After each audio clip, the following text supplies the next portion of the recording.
तो नमस्कार भाइयों, कैसे हैं? उम्मीद करते हैं कि अच्छे होंगे। क्या है कि अब जो रेलवे एएलपी का जो एग्जाम 25 नवंबर से होने जा रहा है, उसका मात्र अब जो है ना 5 दिन बच चुका है। और इसी के साथ में आपको इस वीडियो में ये बताऊंगा कि ये जो लास्ट 5 डे है ना, ये जो लास्ट 5 डे है, इस 5 डे का स्ट्रैटेजी हम क्या लेकर चले ताकि जो ना एग्जाम में अच्छा से अच्छा स्कोर कर सके। इन सभी स्ट्रैटेजी को मैं इस वीडियो में आप लोग को बताने वाला हूं, इसलिए आप लोग इस वीडियो को बिना स्किप किए हुए शुरू से लास्ट तक देखिएगा। और इसी के साथ मैं इसमें और बहुत चीज को बताने वाला हूं, जिसमें क्या क्या है तो देखिएगा। सबसे पहले आप लोग के सामने थंबनेल है, इसमें क्या है कि एएलपी एग्जाम 2024, जिसमें क्या पहला बात क्या है कि ये गलतियां एग्जाम में कभी मत करना है। यानी एग्जाम में कौन सी गलती नहीं करना है, इन चीज को भी बताएंगे। सेकेंड बात क्या है कि लास्ट 5 डे का स्ट्रैटेजी को बताएंगे, यानी 5 दिन में हमें क्या करना है क्या नहीं करना है, उन चीजों को बताएंगे। एग्जाम के लिए कितना करके जाना है, इन चीजों को बताएंगे। उसके बाद क्या है कि सही अटेम्प्ट क्या रहेगा, यानी 75 क्वेश्चन पूछता है तो उसमें कितना क्वेश्चन को अटेम्प्ट करेंगे, ये भी बताएंगे।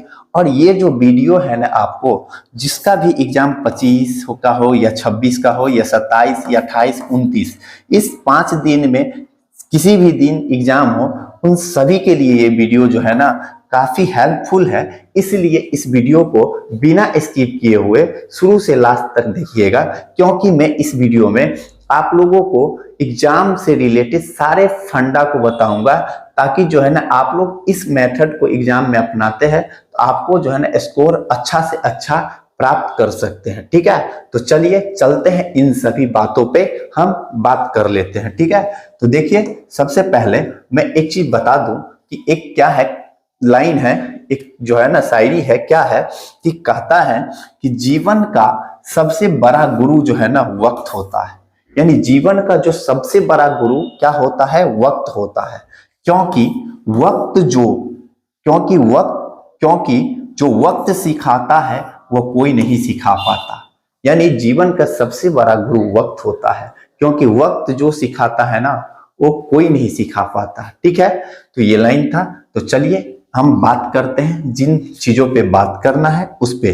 तो सबसे पहले मैं एक क्या शॉर्ट में जानते हैं क्या क्या चीज पे बात करेंगे। सबसे पहले बात करेंगे सेफ अटेम्प्ट कितना होगा, उसके बाद रिस्क कितना ले सकते हम, यानी कितना क्वेश्चन बनाए तो कितना क्वेश्चन पर कितना रिस्क लेना होगा, वो बताएंगे। उसके बाद जो है ना आपको किस पार्ट को सबसे पहले करना है, वो बात को बताएंगे। ठीक है, उसके बाद जो है ना आपको जो है ना क्या है कि प्रत्येक क्वेश्चन पर कितना टाइम दे, इसके बारे में भी बताएंगे। क्वेश्चन को दोबारा देखने के लिए जो है ना हम कितना टाइम बचा करके रखेंगे, ये भी मतलब जो है ना 75 क्वेश्चन आपको जो है ना 60 मिनट का टाइम मिलता है, यानी 1 आवर का टाइम मिलता है।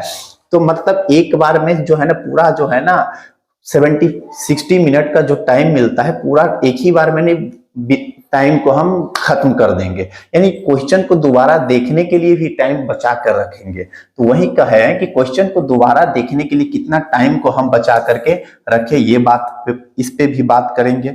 उसके बाद इस बार का जो CBT 1 का जो कटअप रहेगा ना कितना रहेगा, वो भी बात करेंगे। ठीक है, इतने चीजों पे मैं बात करने वाला हूँ। ठीक, तो चलिए सबसे पहले बात करते हैं ना कि जो है ना इस बार जो है सेफ अटेम्प्ट कितना होगा। तो आप लोग ये जानते हैं कि टोटल क्वेश्चन कितना होता है, 75 क्वेश्चन होता है। टोटल क्वेश्चन 75 होता है। सेफ अटेम्प्ट कितना अटेम्प्ट करें, तो देखिए आप पे डिपेंड है कि अटेम्प्ट कितना कीजिएगा। तो सेफ अटेम्प्ट अगर क्वेश्चन अगर सही 40 बना लिए ना, 40 अगर 40 क्वेश्चन सही बना लिए, कितना 40, तो आप जो है ना वहां भी सेफ हो गए। तो रिक्स जो है ना कितना क्वेश्चन पर कितना रिक्स लेना, अगर सही क्वेश्चन 40 बना लिए तो ज्यादा रिक्स नहीं लेना है। ठीक ना, ज्यादा से ज्यादा कितना इस क्वेश्चन पर जो रिक्स लीजिए आप, 10 क्वेश्चन जो है ना रिक्स लेते तो बहुत जो है ना हानि पहुंच जाएगा। मुश्किल से क्या कीजिए कि इस केस में आप जो है ना 5 क्वेश्चन को रिक्स लीजिए बस। 40 अगर आप जानते हैं कि 40 क्वेश्चन हम बनाए और इस 40 क्वेश्चन में मेरा 40 का 40 सही होगा, तो इसमें जो है ना अब 5 क्वेश्चन को रिक्स लेके बनाइए। यानी जिसमें आपको जो है ना 4 ऑप्शन जो रहता है ना प्रत्येक क्वेश्चन का, जिसमें आप 2 क्वेश्चन तो पहले 2 क्वेश्चन पे डाउट है कि ये होगा ना ये होगा, तो उस वैसे क्वेश्चन को जो है ना रिस्क लेके जो है ना 5 क्वेश्चन को बनाइए। लेकिन ये नहीं कि किसी क्वेश्चन है जिसमें 4 ऑप्शन है, 4 ऑप्शन है जिसमें चारों पे आपको भरोसा है कि नहीं, 4 क्वेश्चन में से 2 क्वेश्चन ऑप्शन को नहीं छाटे। यानी मेरा कहने का मतलब ये है कि अगर कोई क्वेश्चन है उसमें 4 ऑप्शन है जिसमें से आप 2 ऑप्शन पे जो है ना आपको जो है ना ये होगा नहीं ये होगा, तो इस तरह से 2 क्वेश्चन पे सस्पेंस है तो उस क्वेश्चन को रिस्क लेके बना देना है। 5 क्वेश्चन पर रिस्क लेना है 40 पे, ठीक है।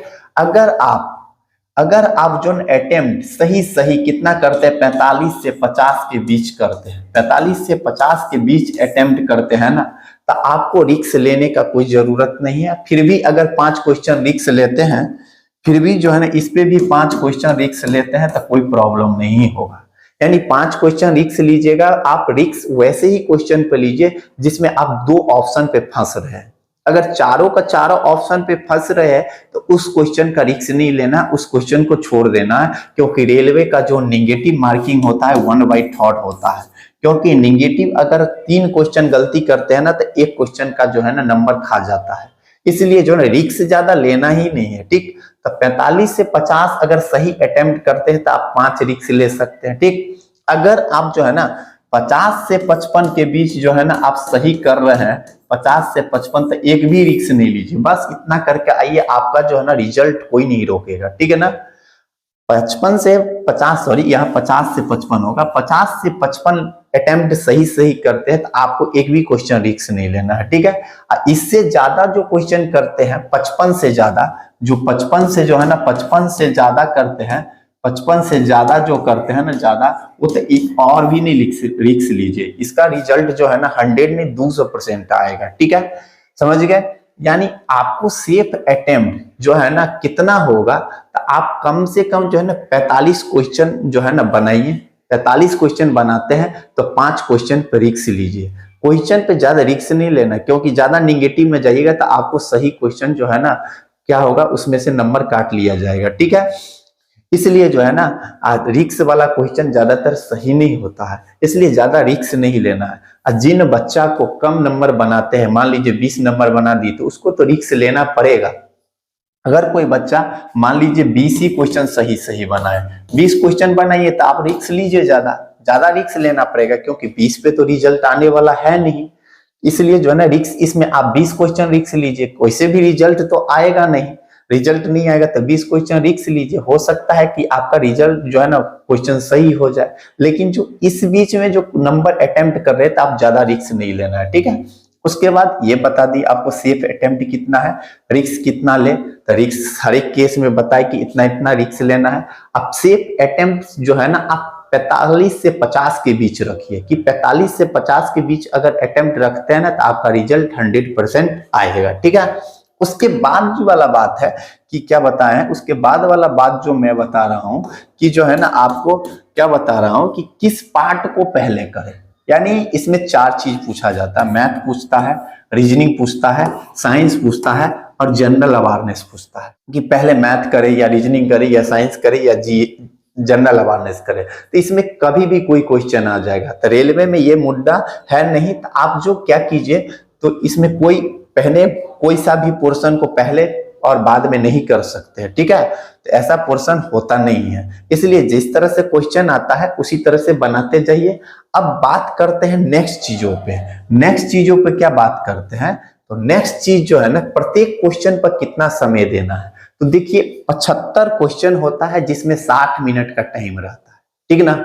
60 मिनट का टाइम रहता है, यानी एक क्वेश्चन पे जो है ना आपको मुश्किल से लेंगे ना तो जो है ना कितना 30 से 40 सेकंड के 40 सेकंड मानिए 40 सेकंड के बीच रहता है। आपको क्या करना होता है, सेव एंड नेक्स्ट करना पड़ता है। कुछ क्वेश्चन जो है ना कुछ समय बाद आता है, मानिए 30 सेकंड का टाइम मिलता है, तो आप क्या कीजिए कि अगर साइंस का क्वेश्चन तो देखते ही बन जाएगा, जनरल अवेयरनेस का क्वेश्चन देखते बन जाएगा, मैथ और रीजनिंग का क्वेश्चन को सॉल्व करना पड़ेगा।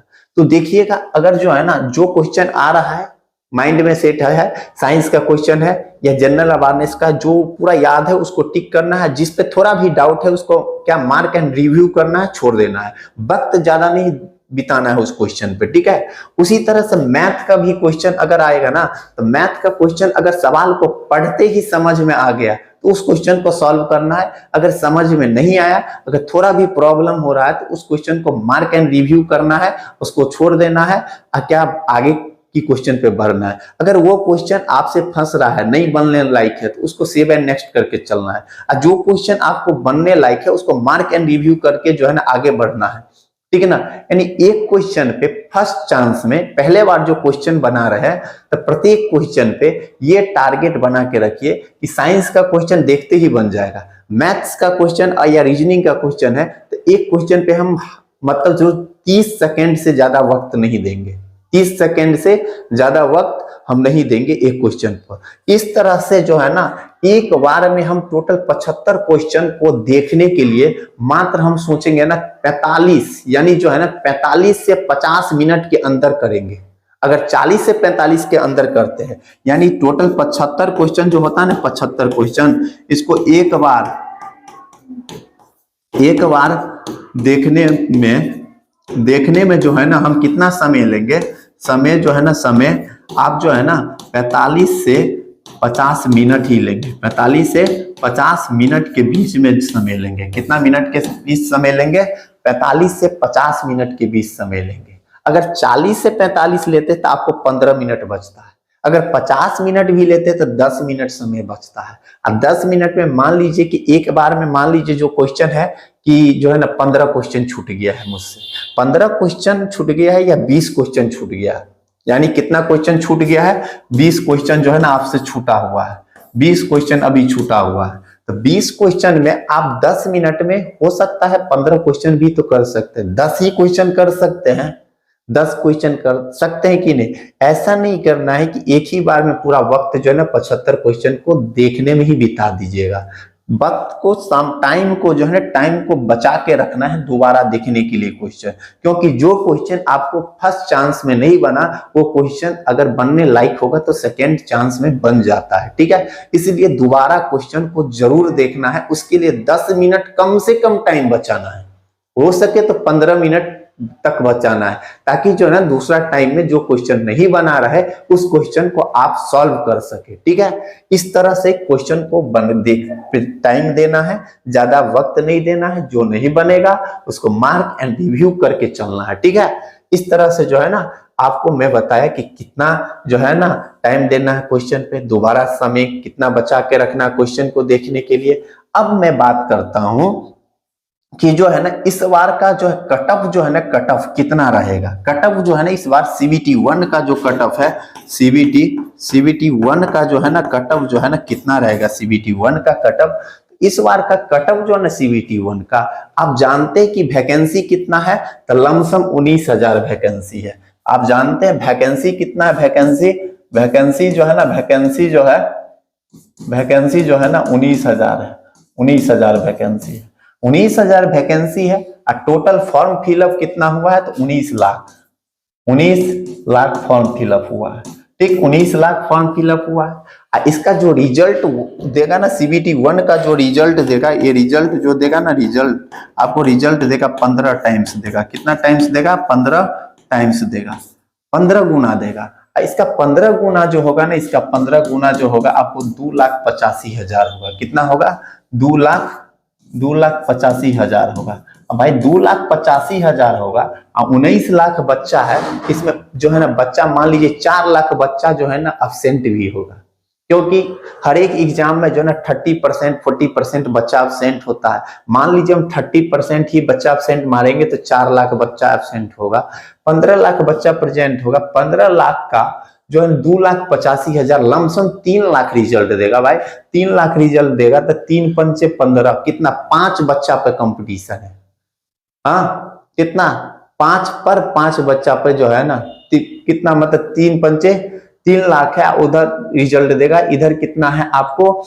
15 लाख बच्चा है, पर 5 बच्चा पे कंपटीशन है। आपको कटअप जो है ना कटअप मुश्किल से जो है ना मैं बोल देता हूँ सीबीटी 1 का जो कट ऑफ होगा ना, सीबीटी 1 का कट ऑफ, इस बार का जो कट ऑफ होगा ना, कट ऑफ जो होगा आपको जो है ना 35 से लेकर के 40 के बीच में ही रहेगा। अगर किसी का जो 35 से 40 आप बन रहा है रो स्कोर, तो उसका जो कट ऑफ जो है ना एकदम पार कर रहा है, उसका रिजल्ट 100% आएगा। इस बार जो नॉर्मलाइजेशन का प्रक्रिया है वो भी बहुत कम होगा, यानी मैक्सिमम 10 मार्क तक ही बढ़ सकता है। ये नहीं कि पिछले बार जो 20-20 नंबर भी बढ़ाया गया था, इस बार 20 नंबर नहीं बढ़ेगा, इस बार मैक्सिमम 10 नंबर तक ही नॉर्मलाइजेशन बढ़ेगा। अगर रो मार्क 35 से 40 आ रहा है तो आपको जो है ना रिजल्ट सीबीटी 1 का कोई नहीं रोकेगा, रिजल्ट आएगा ही। लेकिन सीबीटी 2 जो होगा उसमें जो है ना इतना कम नंबर पे नहीं होने वाला है, इसलिए सीबीटी 2 का जो है ना अगला मतलब जो है ना एग्जाम होने के बाद 2 महीना का वक्त मिलेगा, उसमें आप अच्छा से तैयारी कर सकते हैं।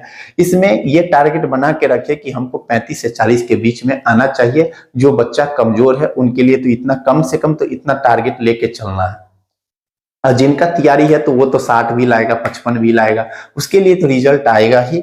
लेकिन कटअप की बात की तो 35 से 40 पर रिजल्ट 100% आ जाएगा। ठीक है, इस वीडियो से रिलेटेड जो भी फैक्ट था मैं आप लोगों के साथ शेयर किया। अगर आप लोगों को ये कंटेंट थोड़ा भी अच्छा लगा होगा तो वीडियो को लाइक कीजिए और ज्यादा से ज्यादा शेयर कीजिए, और चैनल पर नए हैं तो चैनल को सब्सक्राइब करके बेल आइकन को प्रेस अवश्य कर लीजिए, ताकि जो भी इस तरह का नया कंटेंट आए उसका नोटिफिकेशन सबसे पहले आप तक पहुंचे। तो चलिए मिलते हैं नेक्स्ट वीडियो नेक्स्ट सेशन के साथ, तब तक के लिए धन्यवाद। Thank you so much.